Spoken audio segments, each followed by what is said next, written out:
Hello, listeners, and welcome back to the show. Before we get into the show, though, a quick word from Audible. Audible.com and the Fit Pro podcast have teamed up, and we are giving you a 30-day free trial to an Audible account. If you head to audibletrial.com/FitPro podcast, you'll get 30-day free trial. And if you don't like it after 30 days, you don't have to pay a cent. And even if you do like it after 30 days, it's only $24 a month, and you get a free audiobook as well as discounted audiobooks off that. I listen to audiobooks daily. I'm listening to Trevor Noah's Born a Crime. So if you want to listen to, I know he hosts the Daily Show or the Nightly Show. I'm not too sure what it is in the US, but he's a successful South African comedian, and he talks about apartheid and growing up in South Africa when it was segregated. So it's actually an amazing listen. It's a true story. It's a biography. I love those. So if you love those, make sure you head to audibletrial.com/FitPro podcast and pick up your free Audible membership today. Episode 73. Welcome back to the Fit Pro podcast. I'm your host, Marvin Faz, and today we have a very special guest all the way from the States. We have Jordan Syatt. He's the owner, head coach, and lead writer at Syatt Fitness. He's a 5 times World Record Powerlifter, a precision nutrition and Westside Barbell certified coach, and has been featured in CNN, Huffington Post, and Men's Fitness. Jordan, take a second, let the listeners know who you are personally, and we'll get into the show. Well, first of all, thank you for having me, man. It's a pleasure. And basically, like, that's it. You said it all. I'm a huge mama's boy. Like, I love my mom more than anything. I like traveling. I like lifting heavy weights up and putting them down. Open book, so you can ask me anything you want. We'll talk about whatever. No things off limits. Like, basically, whatever you want to talk about, we'll talk about. Perfect, man. So for all the new listeners that are tuning in today, this podcast is basically a one-take podcast where everything's raw and unedited. So Jordan, if you carry on like a pelican and you just want to swear, go on, do that. I'll do it as well myself anyway. So just that's the disclaimer for anybody listening. But that's perfect, because I swear like a sailor, so that's really good to know. Perfect, man. So Jordan, you... like the way I found you personally is because I was hounding Gary Vaynerchuk on Twitter and just constantly reposting the same fucking question. How many times a day do you work out? Blah, blah, blah. I was just growth hacking a little bit. And somebody, I forget the name. Sorry about that. I forget the name.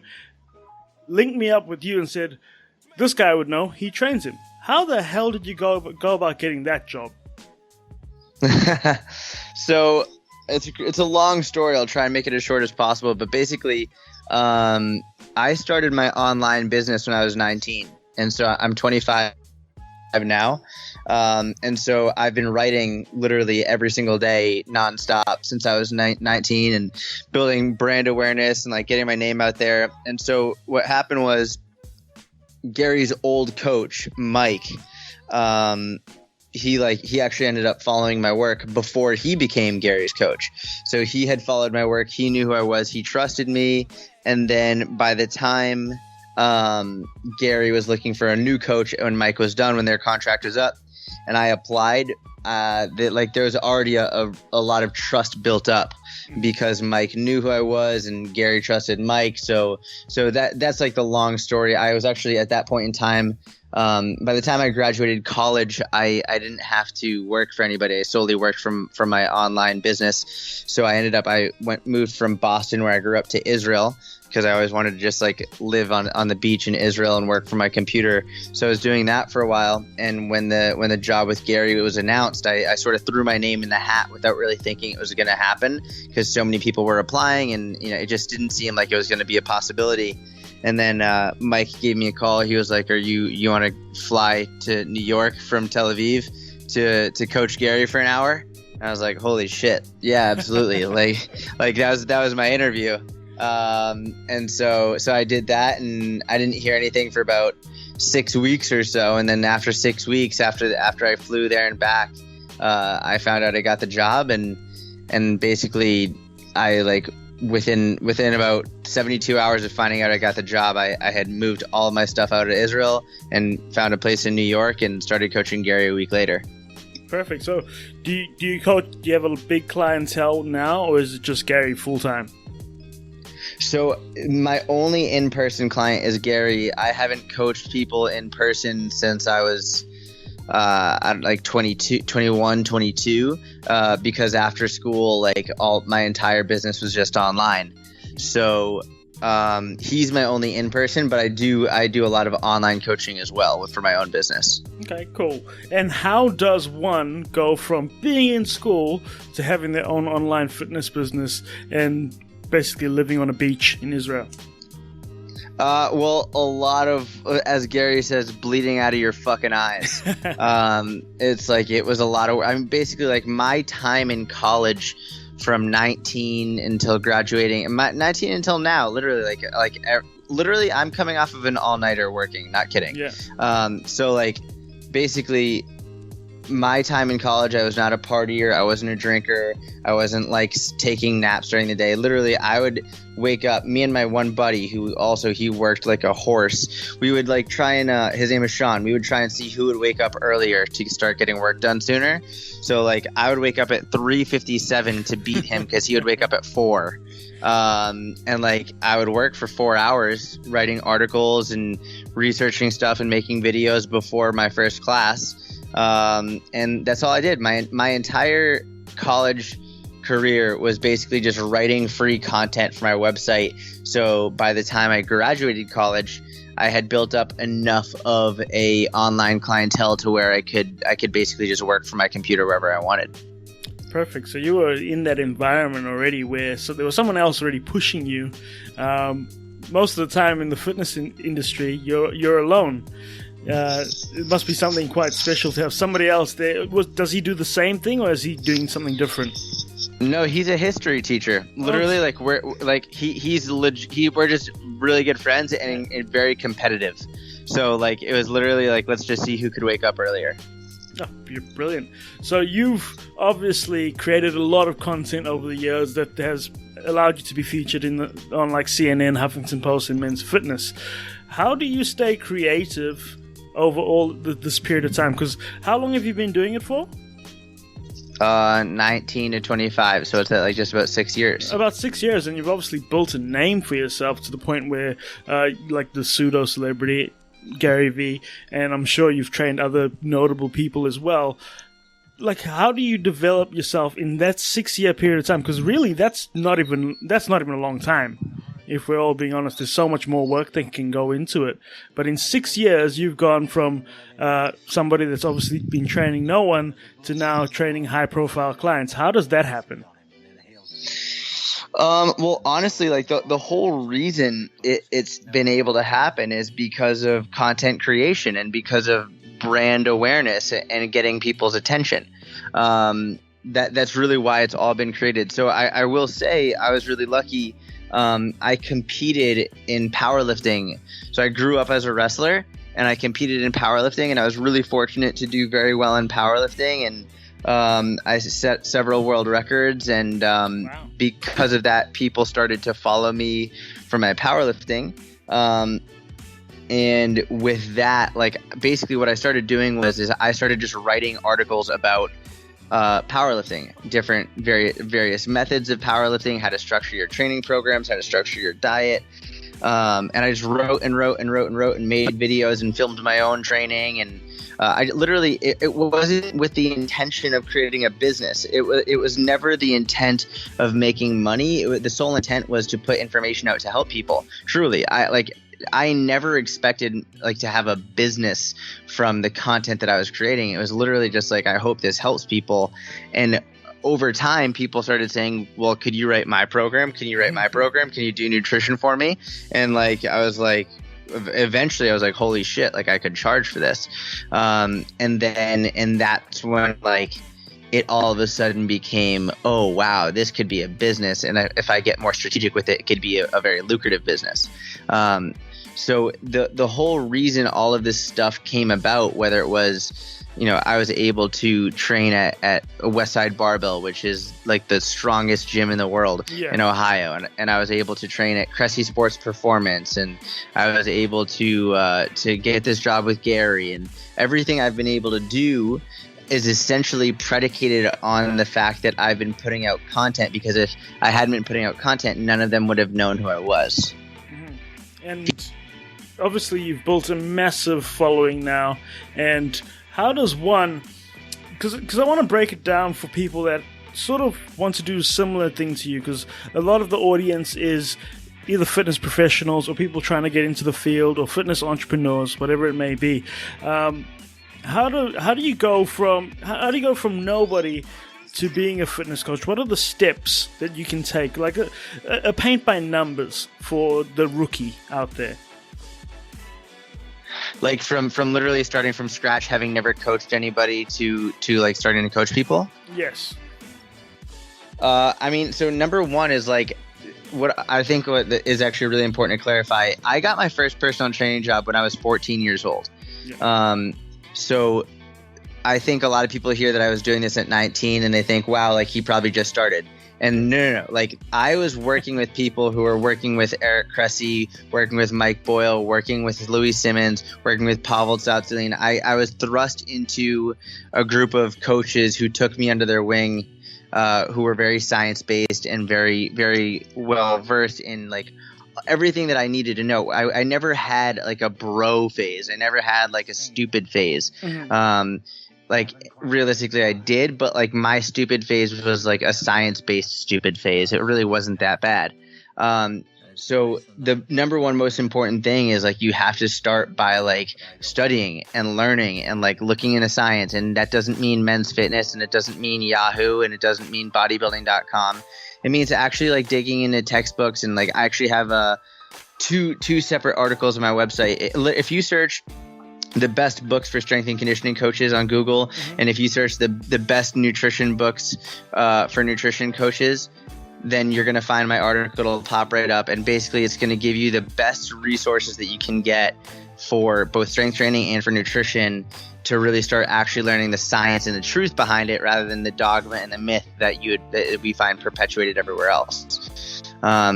Starting with that. And then number two is actually working out yourself. And, like, this is something that there's a lot of argument on, like, does a strength coach need to be strong? And some people say no, that they don't have to be strong. And I'm like, for me, it sort of pisses me off, because I'm like, listen, you don't have to be a world record powerlifter in order to be a good strength coach. But if you don't fucking lift, like, you're not going to be able to understand what's actually going on in someone's head and their mindset. It's the same thing if you have someone who's trying to lose fat and you're overweight as a coach, right? Exactly. Like, you can understand the science. You can understand that very, very well. And you can also be a very good coach, and you can help people. But there's a difference between that and then also having gone through it yourself, because when you go through it yourself, you can develop empathy. Mm-hmm. You can really understand what's going on in their mind, and you can understand all of the things that are going on, not only that's going on, but also how to deal with it. And I'll reiterate myself, because I guarantee someone's going to hear this and be like, he said that if you're overweight, you can't be a good coach. That's not what I'm saying. You can be, like, overweight, be a good coach. You can be weak, and you can be a good strength coach. But it's the difference between being good and being phenomenal. Yeah. And that phenomenal can only come from having the ability to develop empathy through practical experience. So you have to practice what you preach. And then also just prepare for, like every 3 or 6 months, I'll look back at my old training programs that I wrote for clients and be like, what the fuck was I thinking? Like, every couple months, I'll look back, like, what was I thinking? And what that basically points to is, if you're not growing and you're not constantly looking back at what you were doing previously and thinking that you were an idiot, then you're not making progress, you're not getting better, and that's a problem. So just prepare to understand that, like, if you're actually making progress, it's a never-ending cycle. Like, you're just constantly going to be learning and learning and learning and learning. And the sooner you can understand that there is no one right or wrong way, the sooner you can start to help more people. Because, like, everything depends on the individual, and, like, there's so much, you have so much more to learn always. So, like, as long as you're a lifelong student and are aware you're going to be learning forever, you're going to be in a much better spot than most people. 100%. If you're not growing, you're dying. And this industry is so it's quite savage in the fact that there's always new evidence-based training coming out. There's always new things you can learn. If you think you know everything, you're gonna get eaten alive by Jordan Syatt. Basically, you're going to get eaten alive by somebody that puts in the time and is constantly learning, because it is you can get left behind quite easily. It's one of those fast moving industries where there's always the next trend, there's always the next thing coming up, and there's just more research being done. I 100% prefer research based trainers than people that are just winging it. Like I don't know any decent sane person that wouldn't. But as a trainer, what is some of the biggest I'm trying to find my words. What is some of the biggest disappointments you see with other trainers? What do you feel like most people could improve on instantly? I'm gonna be honest. This has nothing to do with how good you are as a coach, but I the thing that like boggles my mind is I don't understand the mindset of a personal trainer or a coach who will make fun of people in the gym who aren't fit. And I see that a lot. Or like similarly, the personal trainer, the coach who goes in the gym and like scoffs at someone else for doing an exercise that like maybe they don't agree with, or like says like, oh, they're doing bad technique and makes fun of them. Like this mindset is rampant in the industry, and it's not just pertaining to this individual thing. It's pertaining to the mindset that coaches become outrageously arrogant and think that their way is the only way. And as soon as they do that, like everything else turns to shit. Because if you are arrogant enough to believe that your way is the only right way, then you have a serious fucking problem. And like you're going to overlook a lot of other options that could not only help you, but also your clients. So like for me, understanding that I have the methods that I've been brought up with, and obviously I have a bias towards those because that's what like how I was cared for, and that's what was essentially thrust upon me in the path that I was led down. But I would never think that my way is the only way. And I think that's probably one of my biggest advantages as a coach, is that when I can take any client that comes to me and adjust my programming, because I have no ego based around what programming style I'm using or what tool I'm using, whether it's kettlebells or dumbbells or barbells or powerlifting or Olympic lifting or body weight or like whatever. It doesn't matter to me as long as the person is going to get them, as long as the person is going to be consistent. That's how they see results. So like for me, the biggest thing more than anything is don't ever think that your way is the only way, because as soon as you think that, you're fucked. I don't know where I heard the quote, but it very much sums up what you said. Is you have your way, I have my way. As for the right way, the correct way, the only way, it does not exist. I've heard that over and over and over again. I love that. I love that a lot. It doesn't. There's million ways to skin a cat, and the ego. That's what from my time in the industry, because I'm not in the industry anymore. I'm in sales based more. But the ego was so rampant back then, and that was about 2 years ago. But now where fitness has become a hyper trend and everyone wants to jump on the bandwagon, you got everybody feeling like their way, what they're doing, is the only way to do things. And if anybody does it anything other than what they're doing, they're wrong. And that's just the ego. It's rampant in everything, in business, in fitness, in everything. It's everywhere. And I don't think we'll ever get rid of it, but I think the solution would be the education side of things. And one of the biggest lacking things I've seen in the industry here in Australia anyway is that anybody can become a personal trainer. Anybody can join the industry with a $5,000 check and go do a 2-week course. How do you feel about the trainers that I call them Kellogg's box certificate trainers, the ones which they do a 2-week course and they go into industry, and then now they've all got their own online businesses and everything? How do you feel about those trainers? Because I feel like there's a big saturation of them at the moment. You know, a lot of people are talking about those trainers, and a lot of people are like complaining about them. And like, here's the thing: is like, number one is I know CrossFit certifications that allow you to go in for literally, you don't have to have any coaching experience, no certifications, no background. You pay a couple $1,000 and after a weekend, literally one weekend, you're a certified coach that can teach the Olympic lifts, which like is mind boggling to me. But in terms of those coaches like going on and becoming like quote unquote online coaches, I'm really not worried about them because most of them are never going to actually make much of an impact in terms of like most of the people who do that specifically because they want to make a lot of money online. When the goal is to do something quick, like to find that quick fix, whether it's for fat loss or muscle gain or strength or business, when the goal is the quick fix, then you lose. You might start strong, but long term you lose. And that's why I'm not really worried about them, because if it's truly that, like if they're just doing it like to try and like get in there and be a part of the saturated fitness industry online and build an online business, they're not going to win and they're not going to impact that many people, because they'll quit as soon as it gets tough and they'll go to the next thing where they think they can find a shortcut. The people who I see in the industry who are massively successful, who are legit making an impact, are the people who got into it initially and who have stayed in it because they love it, because they love helping people, because they like seeing people make progress. And those are the people who have never they've never gotten to a point where they were even close to quitting. They might have they had frustration points and doubted themselves points, but they never were ever even quitting was never an option because it's just what they loved. It was their passion. They didn't just randomly decide I'm going to go get a CrossFit certification because I heard it's easy money.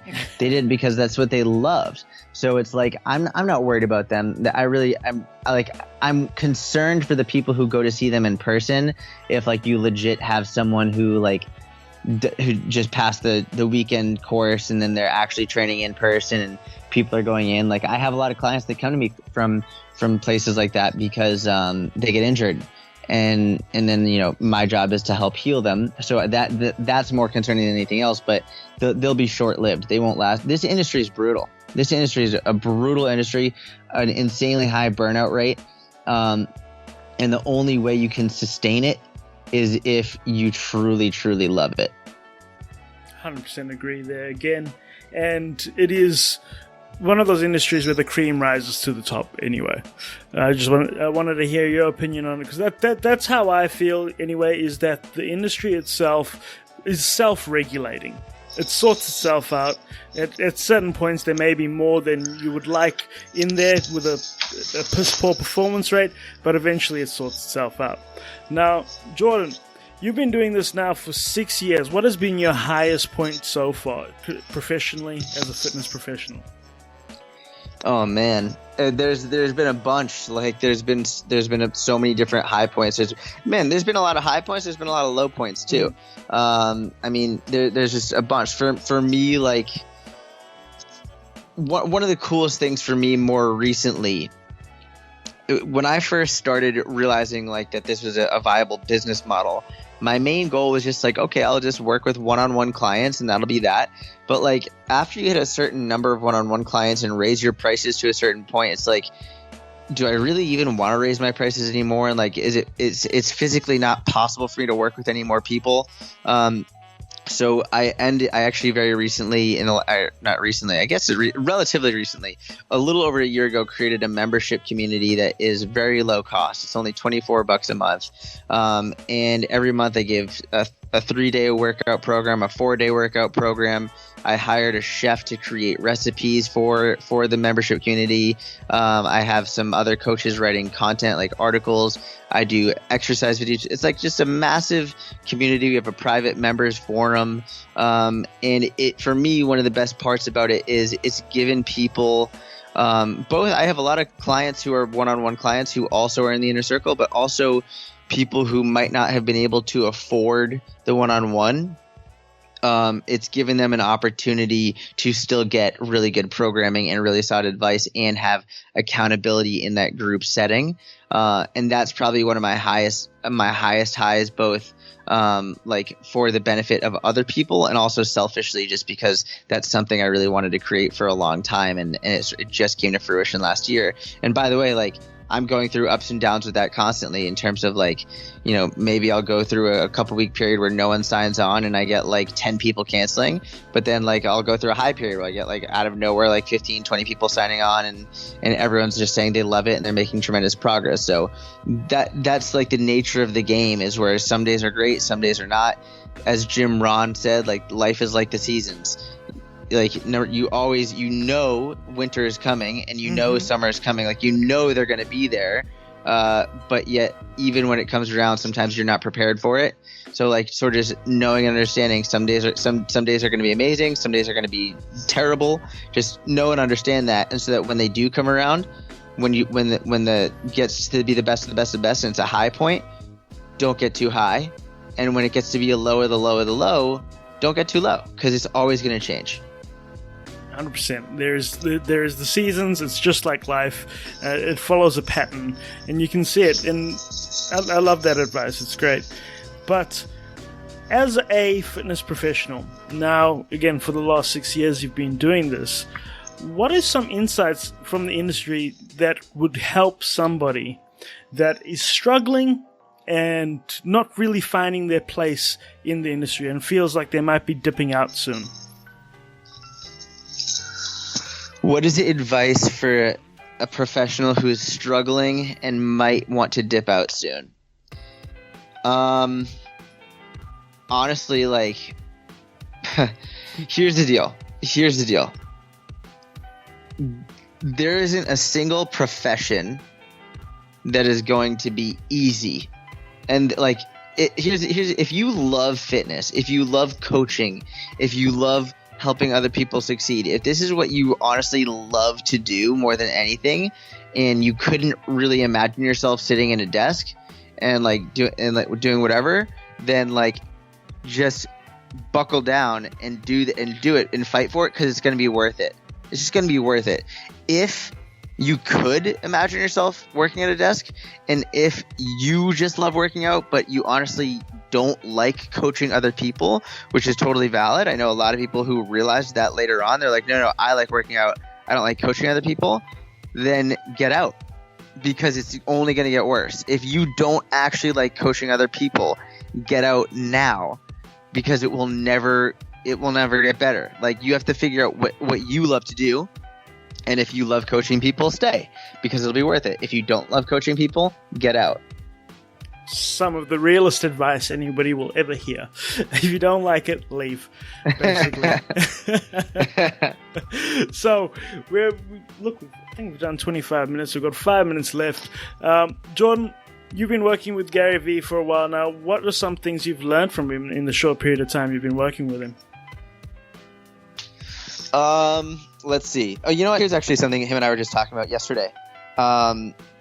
If you're getting into the online game, and, like, if that's something like that you're interested in, or if you're already doing it, then what you're going to see is when you post, there are inevitably going to be some people who leave mean comments or hateful comments or whatever. Like, it's just like, that's the internet. Like, some people are going to do that. And one of the best mindset shifts for me for that, especially as my audience has grown and I've been getting more and more interaction with people, the more interaction you have, the more opportunities you have to get someone leaving a mean comment or something, is I used to get those comments and I used to get really pissed and fight back, and sometimes I still do. But, like, the mindset shift that Gary really helped me with was understanding, instead of getting mad at them because they left a comment that was not, like, maybe necessarily the nicest or whatever, you should feel bad for them. Like, that should be your default, because their life is so bad, that moment is so awful for them, that they're sitting alone at their computer or on their phone, like, looking at the content that you're creating for the benefit of others, and take the time out of their day to insult you, or like their life must be in so much, like, it must be so awful that they took the time to do that. You should feel bad for them. And like for me, that was a major mindset shift, because literally now, not 100% of the time, I still struggle with it sometimes, but more often than not, I am able to see someone try and attack me, and legitimately, and it took work, but legitimately, I am able to manifest a feeling of, I feel sorry for you, in which case then I can comment back and literally be empathetic towards them and be like, listen, I'm so sorry you feel that way. Legitimately, like genuinely feel sorry for them. And it changes the entire frame of the discussion. And it's just way better, because you never change anyone's opinion on the internet arguing. Like, no one's opinion has ever been changed in a Facebook argument in the history of Facebook. So like, it just doesn't happen. And arguing about it is just going to further like make you pissed off and them pissed off and then whatever. So it's like, why not just end it with being empathetic and feeling bad for them? That's honestly some of the best advice he's ever given me. And it's paid off in huge dividends, not only just like in general, but for my own sanity throughout the day, because that happens every day now. Like every single day I'm getting comments like that. And thank God the majority of my comments, like I'll get hundreds of comments on a Facebook post or whatever. And like, if I get 200 comments, then 197 of them are like, this was the most amazing thing I've ever seen. And 3 of them are being sort of like assholes. But like the assholes are the ones that sort of stick out in your head most. So be empathetic, feel sorry for them. It'll change everything. Perfect. Be empathetic towards the assholes. I love it. Now, I see a lot of fitness professionals doing social media or being on social media. Is the difference to being on it and doing it correctly? What is some advice from you for a fitness professional out there that doesn't know what the hell they're doing on Facebook? Couple things. Number one is, I was actually just speaking with a colleague of mine who was saying, she doesn't really get any interaction on Facebook, and she hadn't posted anything since November. So like, I was like, well, no wonder, because you're not posting anything. And I think a lot of people spend so much time on social media that they actually think that they are posting content. Like, yeah. They're not lying. They spend so much time on it and interacting with other people's content that they legitimately think that they're posting, and then they maybe post once or twice a week, or maybe even 3 times. It's not enough. You have to be consistent, to the point where, if we're going to switch topics a little bit to Instagram, when I started, like, in the past 6 weeks now, or 7 weeks now, the past 7 weeks now, I used to post 1 time on Instagram a day, about 5 days a week. Gary challenged me to do it 3 times a day, every day, no matter what. And since then, literally in the last 7 weeks, I've added over 4,000 followers just organically. And Facebook works in the same way, in that, like, it's a little bit harder with the algorithm, but plain and simple, value is value. And when people know that they can go to your page consistently and get good value, it takes time. It's not going to happen in a day or a week or a month. Just like you're going to tell your clients, like, you're not going to get a 6-pack in a day or a week or a month. Like, it takes time of doing the same thing over and over and over again. But like, if you do it and if you put in the work, then you're going to get a lot of people following you. Beautiful. Priceless advice. And with that, I think that's about as much time as we have with you today, Jordan. We're going to have to do this again for sure. So we're going to have to tee up another time. But look, I've been doing podcasts for a while, and I still don't know how to end these damn things. Like, it's like a creativity block. Like, how do I stop it? Do I just turn it off and say goodbye? I have no idea. So you do videos, you do a lot of social. How do you end how do you end your content? Do you have a tagline? What do you do? I don't have a tagline. Honestly, it usually ends with me just being like, listen, like, the fact, if you're listening and you've made it all the way through to this point, like, God bless you. Thank you. I appreciate it. Like, I couldn't imagine listening to myself talk for that long. Like, I thank you. I appreciate it. I hope you've gotten value out of it. I hope you know that if you need anything, you can always reach out to me. I'm here to help in whatever capacity I can. So thank you. And hopefully I'll talk to you soon. Perfect. That's the best way to end this episode. So we're done there, and we'll catch you in the next one. Thanks for tuning in, guys. And that was episode 73 of the Fit Pro podcast with Jordan Syatt. I had a lot of fun doing it, and I'm sure you guys learnt a lot because he's got so much information in his head, guys. So if you want to know more, make sure you follow him below in the show notes. There should be some links, and you can go and link out and go and connect with Jordan. But if you do like the content, like I know you do, make sure you are letting me know by rating and subscribing to the show. If you're on an iOS device, click the album art, it'll swing around, 5 stars, leave a comment if you like, click subscribe, and that's all you need to do for a podcast to let the host know he's doing a great job. And guys, I appreciate every single one of you. Jordan appreciates every single one of you, and we will catch you on the next one.